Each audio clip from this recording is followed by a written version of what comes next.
Bonjour, je voudrais rendre gloire au Seigneur qui nous a gardés pendant toute l'année 2024. Et moi et mon épouse, nous vous souhaitons une bonne année 2025. Que cette année soit une année de grâce et de paix pour chacun de vous et que vous progressez aussi dans votre foi, dans votre relation avec le Seigneur. C'est vrai que ce sont des souhaits que nous émettons toujours quand on commence une nouvelle année, mais c'est Dieu qui connaît la réalité. Parfois, ce que nous souhaitons, c'est que ça n'arrive pas, parfois au-delà même de ce que nous pensons. Mais toutefois, nous souhaitons à chacun une année de grâce, vraiment, et que Dieu fasse du bien dans chacun de vous. Et merci à chacun de vous qui nous avons suivis pendant l'année 2024 en suivant les enseignements, les encouragements dans notre chaîne Foyer Famille. Merci à chacun et que le Seigneur puisse encore vous bénir pour l'année 2025 que nous commençons, que vous soyez toujours là présent pour partager la parole de Dieu aux autres frères et sœurs, aux amis, aux connaissances de tout ce que Dieu nous donnera dans cette année nouvelle 2025. Et en ce jour des premiers jours de l'année, nous voulons aborder un sujet vraiment particulier par rapport à un homme qui a souffert pendant 38 ans. Il a rêvé. Et le sujet d'aujourd'hui, c'est en Christ, en Jésus, nos rêves deviennent réalité. C'est en Jésus que nos rêves deviennent réalité. Et je voulais lire avec vous une parole dans l'évangile de Jean, chapitre 5, et ouverture jusqu'au verset 15. Écoutez cette lecture, je lirai quelques versets. Quelque temps plus tard, Jésus remonta à Jérusalem à l'occasion d'une fête juive. Or, dans cette ville, près de la porte de Brebis, se trouvait une piscine entourée de 5 galeries, ouvertes, couvertes, appelées en hébreu Bethesda. Ces galeries étaient remplies de malades qui restaient couchés, des aveugles, des paralysés, des impotents. Il y avait là un homme malade depuis 38 ans. Jésus le vit couché. Quand il sut qu'il était là depuis si longtemps, il lui demanda, veux-tu être guéri? Maître, répondit le malade, je n'ai personne pour me plonger dans la piscine quand l'eau commence à bouillonner. Le temps que je me traîne là-bas, un autre y arrive avant moi. Eh bien, lui dit Jésus, lève-toi, prends ta natte et marche. À l'instant même, l'homme fut guéri et prit sa natte et s'est mis à marcher. Mais Mais cela s'est passé un jour de sabbat. Les responsables des Juifs interpellèrent donc l'homme qui venait d'être guéri. C'est le sabbat. Tu n'as pas le droit de porter cette natte. Mais répliqua-t-il, celui qui m'a guéri m'a dit, prends ta natte et marche.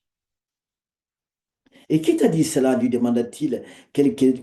Mais l'homme qui avait été guéri ignorait que c'était ce qui c'était, car Jésus avait disparu dans la foule qui se pressait à cet endroit. Peu de temps après, Jésus le rencontra dans la cour du temple. Te voilà guéri, lui dit-il.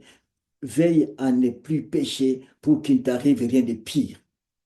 Et l'homme alla annoncer au chef des Juifs que c'était Jésus qui l'avait guéri. Alors, cet homme, le Seigneur vient de la ville de Galilée. Il était souvent en Galilée, il a grandi à Nazareth.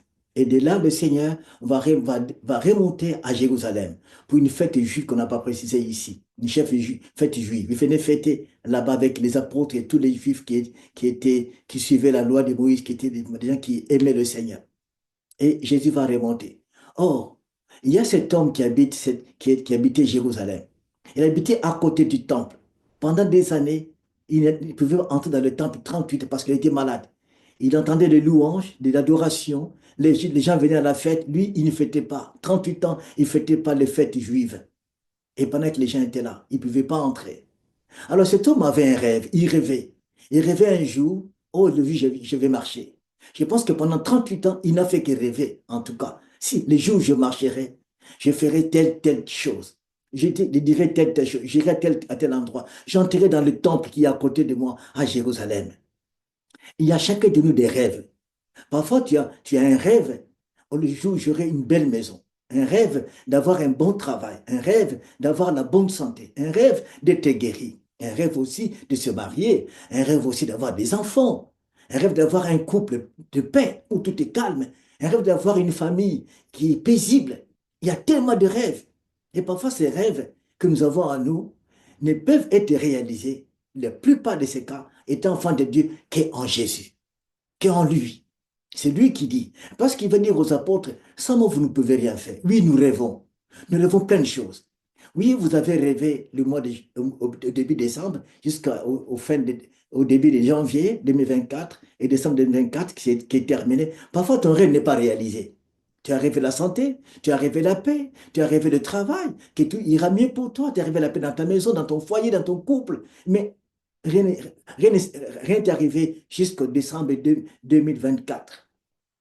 Mais le rêve, est-ce qu'on va l'arrêter ou va-t-on continuer? Cet homme a rêvé. 38 ans. Je suis sûr qu'il pensait un jour que le jour où je marcherai de nouveau, je marcherai sur Jérusalem, j'irai en Samarie, je passerai par Galilée, je serai à Galilée. Et tous ces récits qu'en rêve. 38 ans, c'est long, il a tellement rêvé. Et ce qui est beaucoup, ça prend du temps. Et parfois, 38 ans, mais ce qui est drôle, il a 38 ans de maladie. Oh, le Christ, quand il commence le ministère, il a 30 ans. Donc, on peut dire que avant que Jésus naisse, vienne sur terre, cet homme était déjà malade. Il souffrait. Il fallait que Jésus vienne sur terre pour lui, pour le guérir, pour le libérer, venir, naître, grandir. Jésus venait à Jérusalem, quand il avait 12 ans, il était venu à Jérusalem, mais il n'avait rien fait pour lui. Mais alors, 30 ans après, quand le Christ commence le ministère, cet homme reçoit la guérison. Dieu fait des choses parfois étranges. Il fallait que Jésus vienne pour que cet homme soit guéri, pour que son rêve devienne réalité. 38 ans, c'est terrible. Je ne sais pas combien de temps dit ton rêve depuis que tu as commencé à rêver une situation particulière. Alors, il y a une parole qui Dieu nous parle, nous donne dans Éphésiens chapitre 3 au verset 20, il dit ceci, à celui qui par la puissance qui agit en nous peut réaliser infiniment au-delà de ce que nous demandons ou même pensons. Dieu, au-delà de son amour infini, de sa puissance, peut faire en nous, au-delà de ce que nous, infiniment même, au-delà de ce que nous demandons et nous pensons.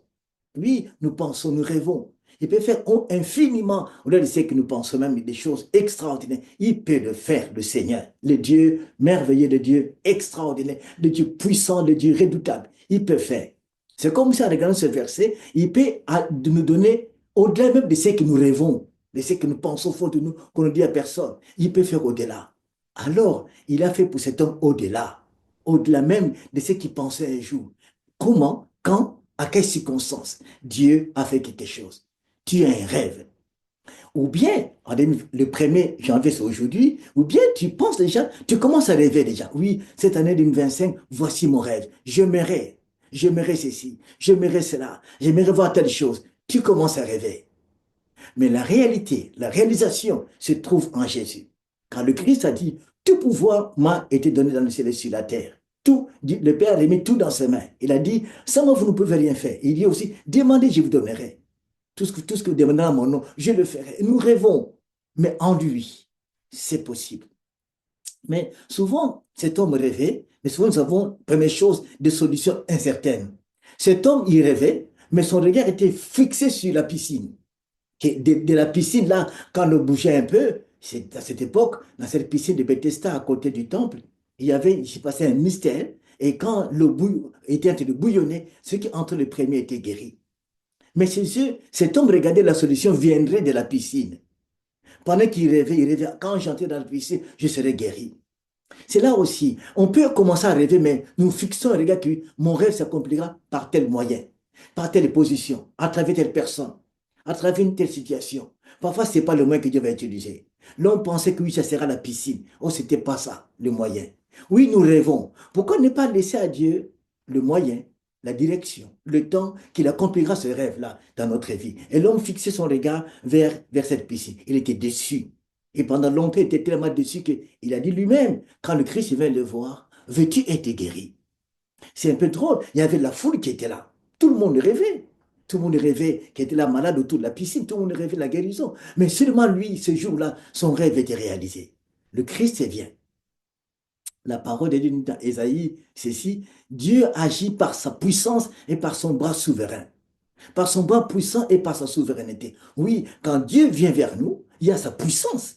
Donc, il guérit, il libère, il sauve.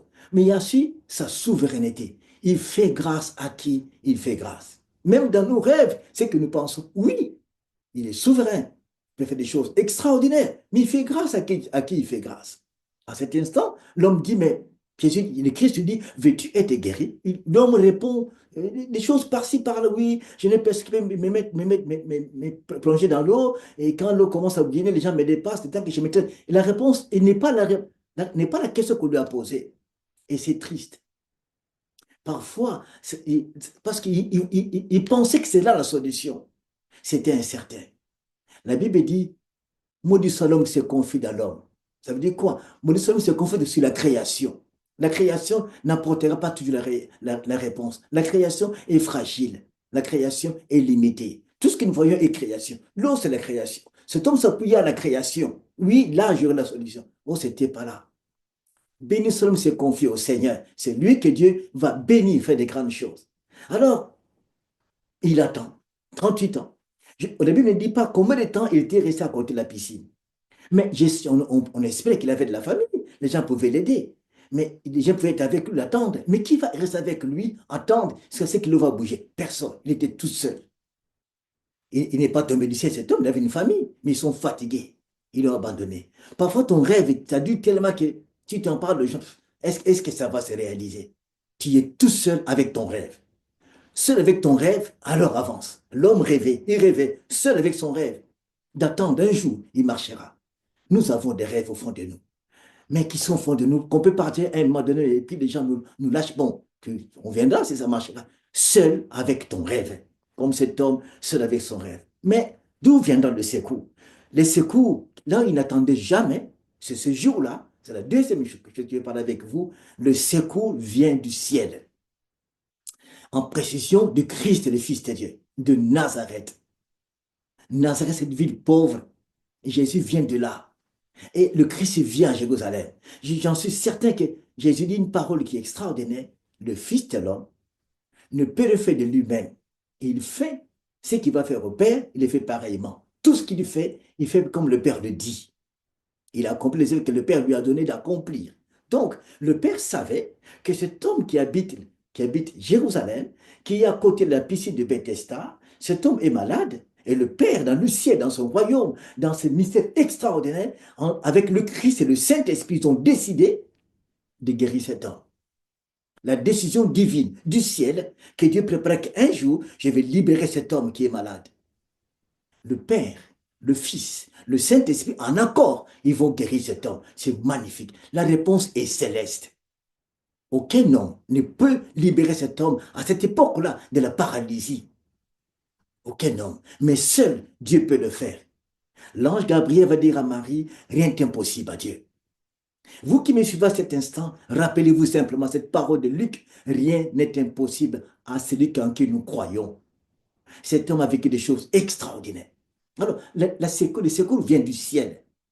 Le Messie, le Fils de Dieu. Le cœur de Dieu est en marche pour lui. Dieu le connaissait. Parce que dans ce programme-là, quand le Christ va le guérir, il ne va pas se limiter à la guérison parce qu'il va marcher réellement. Mais à la fin du texte, on dit ceci, le Christ va le chercher. Quand les gens vont le repousser, Jésus va le chercher pour le rencontrer, pour lui apporter l'essentiel. Maintenant, tu es guéri, ne pêche plus. L'essentiel du Père, c'est que cet homme découvre le mystère du royaume de Dieu. Découvre le Christ, trouve le salut en Jésus-Christ. Ne pêchez plus, sinon le pire ne t'arrivera. C'est ça, c'est le plus beau cadeau que Dieu lui donne. Alors, le Seigneur a des solutions. Notre Père a des solutions. Le secours que nous avons vient du ciel. Vous le savez, ce n'est qu'un rappel aussi. Du ciel vient le secours. David dit, je lève mes yeux vers les montagnes. D'où viendra mes secours? C'est lui qui a la clé. Le Christ dit, j'ai la clé de David. C'est moi qui ouvre, nul ne peut fermer. Qui ferme, nul ne peut ouvrir. Et il va ouvrir la guérison à cet homme. Il va apporter la solution à cet homme. C'est magnifique. C'est extraordinaire. Quelque chose de merveilleux qu'il va faire pour cet homme-là. Mais qu'est-ce qui va arriver? Chers amis, en regardant cette histoire, nous comprenons que la souffrance, quand ça dure, nous devenons aveugles. Aveugles, ça veut dire quoi? Nous ne voyons plus des choses comme il fallait voir. Surtout quand on est chrétien, quand on est croyant. On oublie.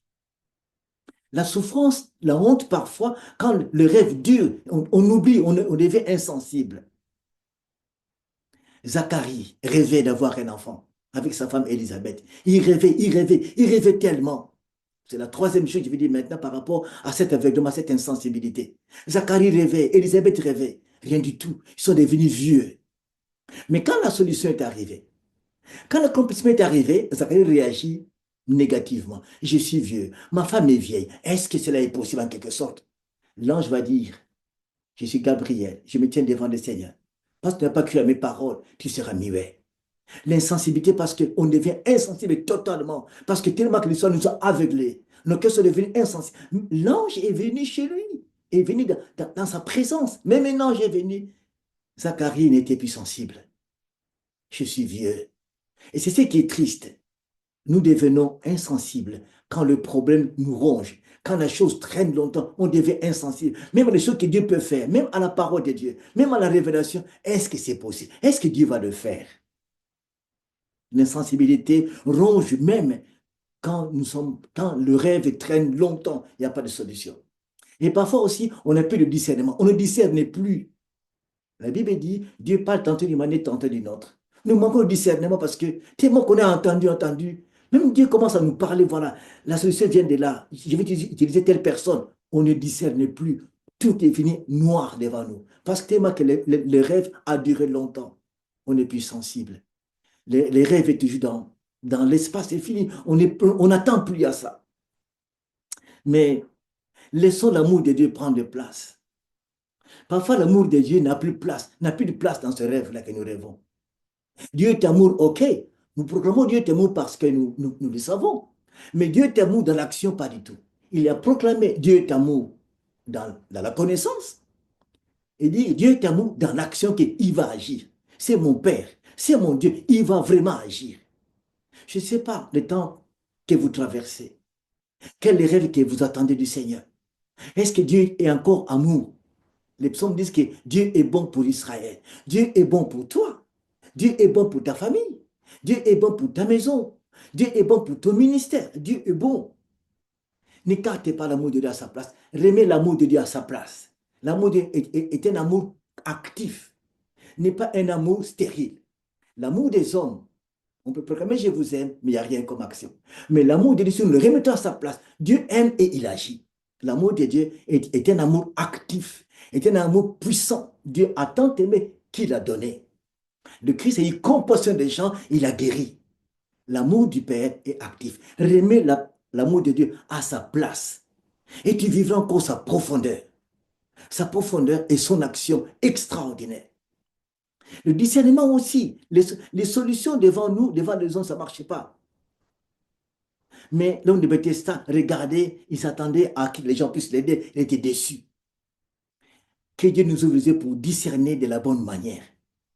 Et parfois, Job dit dans ce livre, Dieu parle tantôt d'une manière, tantôt d'une autre, on ne prend pas garde. Parfois, Dieu commence à parler pour ta solution, pour ton rêve. Je ne vois plus, je suis aveuglé. Cet homme était là. Le Christ lui parle, Jésus était devant lui. Veux-tu être guéri? Il raconte ce qu'il voulait raconter. Il n'avait plus le discernement, il était aveuglé. Il savait que cet homme peut me guérir. Mais une parole, Jésus n'a pas attendu qu'il dise, oui, bon, je vais te guérir. Mais l'homme était guéri par l'amour du Père. Ce n'était pas la foi de cet homme. Parce qu'il n'a pas confessé à Jésus, oui, je crois, pas du tout. Mais Dieu a voulu le guérir et il a guéri. Lève-toi, prends ton lit et marche. Amen. Merci Seigneur. Parfois, nos rêves durent longtemps. Parfois, on n'y croit plus. Mais Dieu peut venir faire un miracle. Le cas de Zacharie. Il ne croyait plus. Jean-Baptiste est né par la puissance de Dieu. Parce que Dieu veut bénir ses enfants, c'est ce qui lui appartient. Et parfois aussi la question du découragement. On est découragé. On a décidé noir dans la tête. On est découragé. Nous cherchons une solution ailleurs. Parfois ça ne marche pas. On est découragé. On est focalisé à notre problème. Vous savez, des découragements, parfois, on est focalisé à ce rêve-là. Mais quand nous rêvons, il faut nous focaliser à celui qui peut réaliser le rêve, au donateur.